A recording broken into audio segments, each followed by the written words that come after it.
वृंदावन भगवान श्री कृष्ण जी की लीला स्थली। श्री कृष्ण जी ने यहाँ पर अपना बचपन बिताया और कई अद्भुत लीलाएं की। यमुना नदी के किनारे बसा हुआ ये भारत का प्राचीनतम शहर है। वृंदा का अर्थ है तुलसी और वन यानी उपवन। प्राचीन समय में ये शहर हर तरफ से तुलसी के पौधों से घिरा हुआ था, इसी से इसका नाम पड़ा वृंदावन। आज भी श्री कृष्ण जी की दिव्यता का अनुभव करवाता है वृंदावन। वृंदावन में लगभग 5000 छोटे बड़े मंदिर हैं। कुछ मंदिर सैकड़ों वर्ष पुराने हैं। इन सैकड़ों वर्षों में कई मंदिर नष्ट होते चले गए और इसके साथ साथ कई नए मंदिर भी बनते रहे। श्री बांके बिहारी जी मंदिर, राधा वल्लभ मंदिर, निधिवन, सोने के खंबे वाला मंदिर, टेढ़े खंबे वाला मंदिर, प्रेम मंदिर, इस्कॉन मंदिर, यमुना नदी, चीर घाट, केसी घाट, ये वृंदावन के कुछ प्रसिद्ध मंदिर और प्राचीन स्थान हैं। आज के इस व्लॉग में आप मेरे साथ यात्रा करेंगे इन स्थानों की और जानेंगे कि एक दिन में वृंदावन कैसे घूमा जाए। तो चलिए शुरू करते हैं एक दिन की वृंदावन यात्रा। वृंदावन के सभी मंदिर दोपहर के समय में बंद रहते हैं, तो आप अपनी यात्रा को 2 भागों में कर सकते हैं। सुबह 8 बजे से लेके दोपहर 12 साढ़े 12 बजे तक और शाम को 4 साढ़े 4 बजे से लेके रात को 8:30 9 बजे तक। सबसे पहले आप दर्शन कर सकते हैं श्री बांके बिहारी जी मंदिर के। बांके बिहारी जी मंदिर मार्ग पर मंदिर के आसपास ही बहुत बड़ा बाजार है खरीदारी करने के लिए। वृंदावन धाम में पूरे साल ही हजारों श्रद्धालु देश और विदेश से दर्शनों के लिए आते हैं, लेकिन इन दिनों मई जून की छुट्टियों के कारण यहाँ पर आने वाले श्रद्धालुओं की संख्या काफ़ी बढ़ गई है और सबसे ज़्यादा भीड़ रहती है वृंदावन के श्री बांके बिहारी जी मंदिर में। यहाँ पर काफ़ी लंबी लाइन लगती है और दर्शन में लगभग आपको 1 से 1.5 घंटे का समय लग सकता है। श्री बांके बिहारी जी मंदिर वृंदावन का सबसे प्रसिद्ध मंदिर है और इस मंदिर में श्री कृष्ण जी के बाल रूप को पूजा जाता है। अब बात करते हैं बांके बिहारी जी मंदिर में किए गए कुछ बदलावों की। मंदिर के बाहर अब जूते चप्पल आदि रखने का स्थान बंद कर दिया गया है। ये जूते चप्पल आप मंदिर से 300-400 मीटर पहले जूता घर में जमा करवा सकते हैं। श्री बांके बिहारी जी मंदिर में अब आने और जाने के लिए 2 अलग अलग रास्ते हैं। आप जिस रास्ते से मंदिर आते हैं उसी रास्ते से आप मंदिर से वापस नहीं जा सकते। बांके बिहारी जी मंदिर दर्शन के बाद बाहर ही खाने पीने की प्राचीन दुकानें हैं जो कि प्रसिद्ध हैं अपनी लस्सी, कचौड़ी और पूड़ी आदि के लिए। श्री बांके बिहारी जी मंदिर में दर्शन करने के बाद दर्शन किए जाते हैं श्री राधा वल्लभ जी मंदिर के। ये वृंदावन का प्राचीनतम मंदिर है और बांके बिहारी जी मंदिर से 5 या 7 मिनट में आप पैदल इस मंदिर तक पहुंच जाते हैं। श्री राधा वल्लभ जी मंदिर में स्थापित मूर्ति में आप एक तरफ दर्शन कर सकते हैं राधा जी के और दूसरी तरफ आप दर्शन करेंगे ठाकुर जी के। ऐसा माना जाता है कि राधा कृष्ण जी एक ही हैं। मंदिर दोपहर में बंद रहता है और दूसरे मंदिरों की अपेक्षा यहाँ श्रद्धालुओं की संख्या कम होती है। यहाँ दर्शन करने के बाद आप पैदल ही वृंदावन की कुंज गलियों से घूमते हुए 8 से 10 मिनट में पहुँच जाते हैं निधिवन। इस दौरान आप रास्ते में वृंदावन प्राचीन बाजार से खरीदारी भी कर सकते हैं। वृंदावन में स्थित निधिवन दुनिया भर में प्रसिद्ध है एक रहस्यमयी मंदिर के रूप में। मान्यता है कि रात के समय में श्री कृष्ण जी और राधा रानी जी गोपियों के साथ रास रचाने आज भी यहाँ आते हैं। निधिवन चारों तरफ से तुलसी के पेड़ों से घिरा हुआ है जिनकी लंबाई 5 या 6 फुट के लगभग है और ऐसी मान्यता है कि ये पेड़ श्री कृष्ण जी के समय से ही यहाँ पर हैं और रात के समय में यही पेड़ गोपियों का रूप धारण कर लेते हैं। भगवान श्री कृष्ण जी ने स्वामी हरिदास जी की भक्ति से प्रसन्न होकर उन्हें दर्शन दिए और निधिवन में काले रंग की पत्थर की मूर्ति के रूप में प्रकट हुए। यहाँ से उन्हें बांके बिहारी जी मंदिर ले जाया गया और वहाँ पर उनकी स्थापना की गई। निधिवन शाम के 7 बजे तक खुला रहता है और शाम के बाद यहाँ किसी को नहीं रुकने दिया जाता। निधिवन में दर्शन करने के बाद आप जा सकते हैं इसके साथ ही बने शाहजी मंदिर में दर्शन के लिए।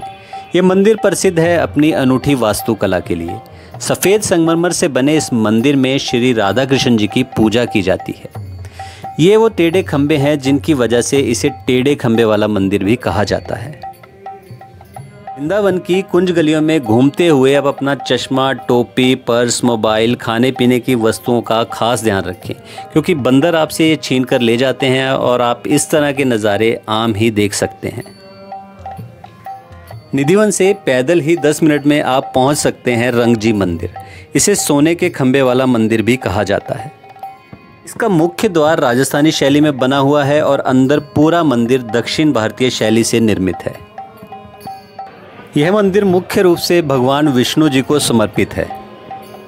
यह मंदिर दक्षिण भारत के रंगनाथ जी मंदिर जैसा है। इस मंदिर के 7 दरवाजे हैं, जिसमें से एक बैकुंठ द्वार कहलाता है। ऐसा माना जाता है कि ये सीधा बैकुंठ की ओर ले जाता है। ये केवल साल में एक बार बैकुंठ एकादशी के दिन ही खोला जाता है। ये मंदिर बहुत ही विशाल है और यहाँ पर पूजा करने वाले पुजारी भी दक्षिण भारत से हैं और पूजा की विधि भी दक्षिण भारतीय ही है। मंदिर के प्रांगण के बीच में लगा हुआ है ये विशाल सोने का खंबा, जिसके कारण इसे सोने के खंबे वाले मंदिर के नाम से भी जाना जाता है। इस मंदिर के बारे में और अधिक जानने के लिए आप मंदिर के बाहर से ही किसी गाइड को भी हायर कर सकते हैं। ये पूरा मंदिर आपको दिखाते हैं और मंदिर के बारे में विशेष जानकारी आपको देते हैं। इस मंदिर को देखने के लिए कोई एंट्री फीस तो नहीं है, लेकिन इस मंदिर के अंदर लीला घर, वाहन घर, शीश महल नाम से कुछ झांकियां बनी हुई हैं, जिनको देखने के लिए आप 5 या 10 रुपए का टिकट लेके देख सकते हैं। दोपहर के 12 साढ़े 12 बजे तक आप वृंदावन के इन मंदिरों को घूम सकते हैं। वृंदावन में हर जगह घूमने के लिए ई रिक्शा आसानी से मिल जाते हैं, जो आपसे 10-20 रुपये प्रति सवारी चार्ज लेते हैं। रंगजी मंदिर से आप पैदल 10 मिनट में वापस यमुना घाट की ओर आ सकते हैं। यहाँ पर आप दर्शन कर सकते हैं कदम के पेड़ के, जो कि चीर घाट पर है। यहाँ पर ही कान्हा जी ने गोपियों के वस्त्र चुराए थे। आज के समय में यमुना नदी इस पेड़ से दूर चली गई है। किसी समय में ये नदी कदम के पेड़ तक आती थी। यमुना नदी में आप 100 से 150 रुपये प्रति सवारी के हिसाब से बोटिंग भी कर सकते हैं। ये आपको नदी का पूरा चक्कर लगाते हैं, दूसरे पार तक ले जाते हैं और फिर वापस इसी घाट पर लाते हैं। चीर घाट, भ्रमर घाट, आरती घाट, केसी घाट, ये सभी घाट वृंदावन परिक्रमा मार्ग का एक हिस्सा है। जब आप वृंदावन की परिक्रमा लगाते हैं तो आप इसी मार्ग से गुजरते हैं। आरती घाट पर शाम को 6 बजे यमुना जी की आरती होती है, जिसका नज़ारा बहुत ही अद्भुत होता है। आप आरती देखने के लिए शाम को भी यहाँ आ सकते हैं।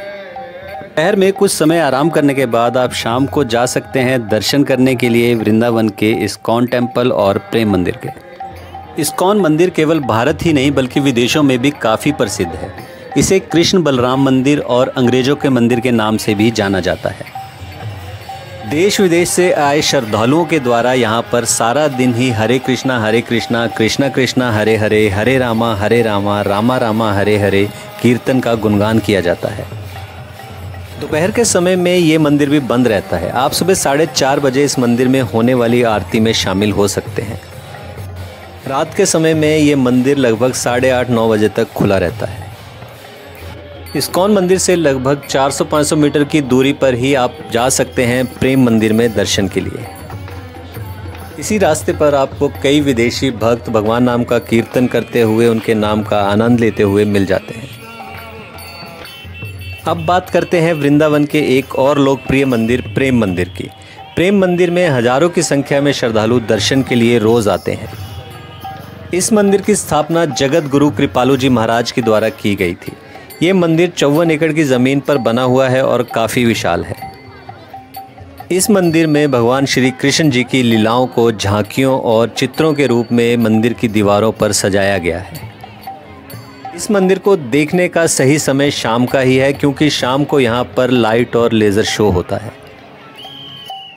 प्रेम मंदिर भगवान राधा कृष्ण जी और सीताराम जी को समर्पित है। भगवान की भक्ति के साथ साथ प्रेम मंदिर अपनी अद्भुत सुंदरता के कारण भी लोगों के आकर्षण का केंद्र है। और इस तरह से आप एक दिन में वृंदावन के कुछ प्रमुख मंदिरों के दर्शन कर सकते हैं। आपको ये व्लॉग कैसा लगा कमेंट करके ज़रूर बताएं। और अगर अभी तक आपने सब्सक्राइब नहीं किया है तो चैनल को सब्सक्राइब करें, व्लॉग को लाइक और शेयर करें। मिलते हैं अपने अगले व्लॉग में वृंदावन की और जानकारी के साथ। तब तक अपना ध्यान रखें। धन्यवाद।